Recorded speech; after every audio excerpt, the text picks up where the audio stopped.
Today we're talking about the top 10 shady lies King Charles told the public. Number 10, the cheating scandals. The royal scandals aren't complete without a little sprinkle of cheating. The then prince infamously had an affair with Camilla while married to Diana. And if you're unfamiliar with the story, the late princess had known about the affair and even had affairs of her own. But the lack of attention she was getting from her husband, also the father of two, Harry and William, was upsetting for her.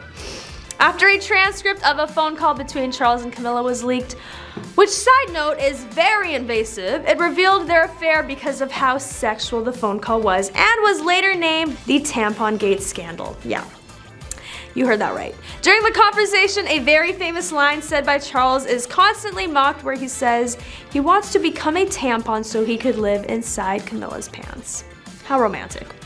All the Princess Diana's lovers also made it their mission to become extreme haters of Charles and even Camilla, leaving the royal affair and the two involved very unpopular amongst many. HBO documentary The Princess even insinuates that Prince Charles may have been jealous of how much more popular Diana was than the then prince himself. Yikes, that's a little embarrassing. But to be fair, the late princess was a true icon in more than one sense. I mean, her fashion choices are still being recreated in this day and age. Her impact was crazy. Now for Charles, I don't think we can say the same. After learning about the tragic ending of Diana and Charles's marriage, we find out how much his unfaithful and negligent actions impacted Diana's mental health. He clearly has narcissistic tendencies to the point where it became detrimental to Diana's health while she was alive. On to number 9, political scandals. King Charles had been accused of attempting to influence the British government in a very shady way. In 2015, King Charles received confidential papers on the inner workings of the British government that even elected ministers hadn't seen. So how did he manage to get his hands on these papers? I have a feeling the excuse that he was a part of the monarchy is not a good enough reason, but for now, let's just say that is why, since it is undetermined.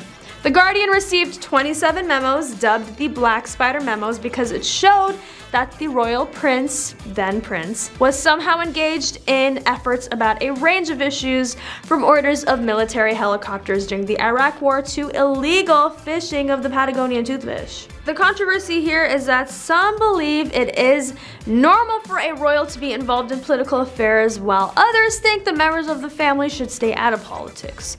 But what do you think? Let me know in the comments section if you believe royals should be involved or steer clear of the politics. On to number 8, financial scandal. Another scandal for us to talk about. Charles allegedly accepted unofficial commissions from a previous Qatari prime minister from his charitable endeavors. Sounds fishy. As a supporter of homeopathy, he'd earned the label of being anti-science.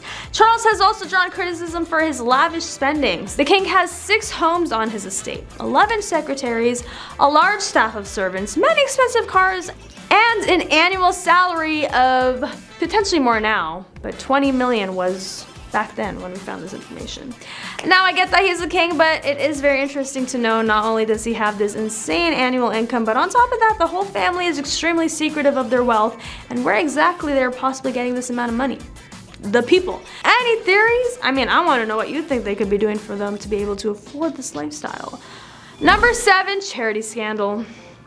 The British police had launched an investigation with King Charles's charity, the Prince's Trust, after reports of a cash for honor scheme. Accusations were made that a close aide, Michael Fawcett, offered a Saudi tycoon a knighthood in exchange for $2 million in donations. The investigation started after it was reported that Fawcett stepped down from his role as the chief executive of the foundation after being accused of misconduct. It was reported that tens of thousands of dollars were paid to make up for links to the prince. So basically they were trying to bribe Fawcett by offering him a royal title in exchange for money which allegedly would be going towards their foundation. Sounds suspicious.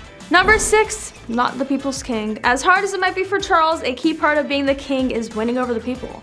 And as overwhelming his scandalous past has been, it is no surprise that there are still people who do not care for him as king. Many reports from royal sources have claimed that the newly appointed king has waited 70 years for this moment and wants to do as much as he can to become a progressive monarchy and win the hearts of the nation, as well as internationally. But because of their actions, media outlets and those who are more engaged in the royal family drama like us have been diving more into the history of the royals, which let me tell you is not the most perfect and influential history in the world. Tainted by countless controversies and scandals, the royal family has been catching a lot of heat about how they are not using their power for the greater good, but rather abusing it while also remaining secretive. What are your thoughts? Do you think the royal family is being smart about the power they have? Considering the scandals the king and other members have been a part of, is it acceptable for them to be the way they are portrayed in the media? And number 5, the Not My King protesters arrested.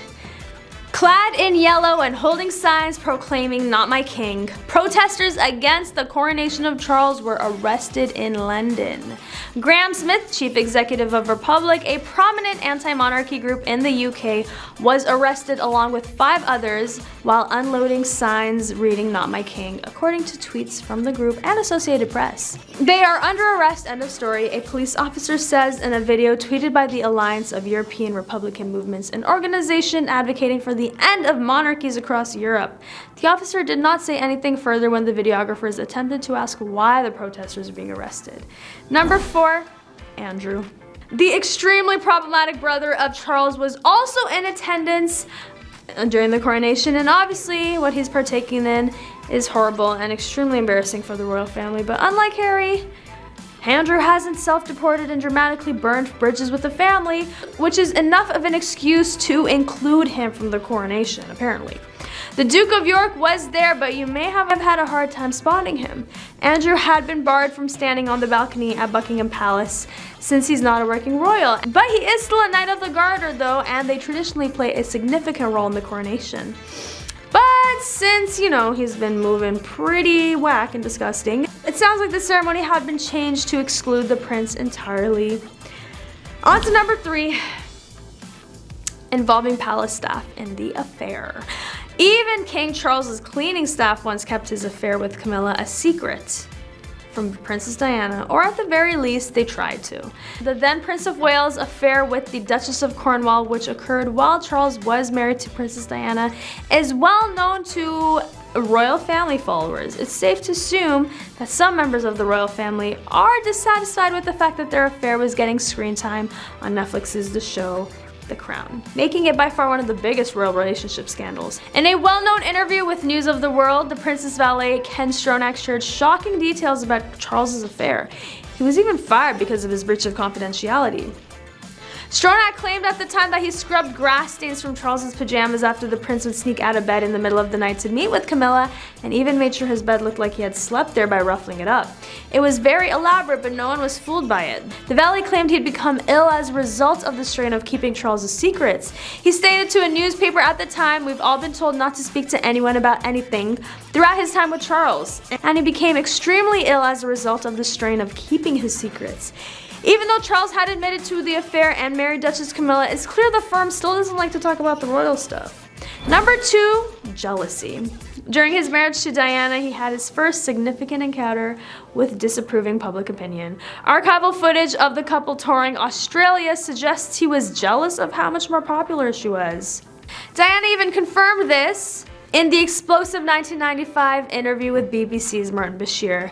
The pressure on us both as a couple with the media was phenomenal and misunderstood by a great many people.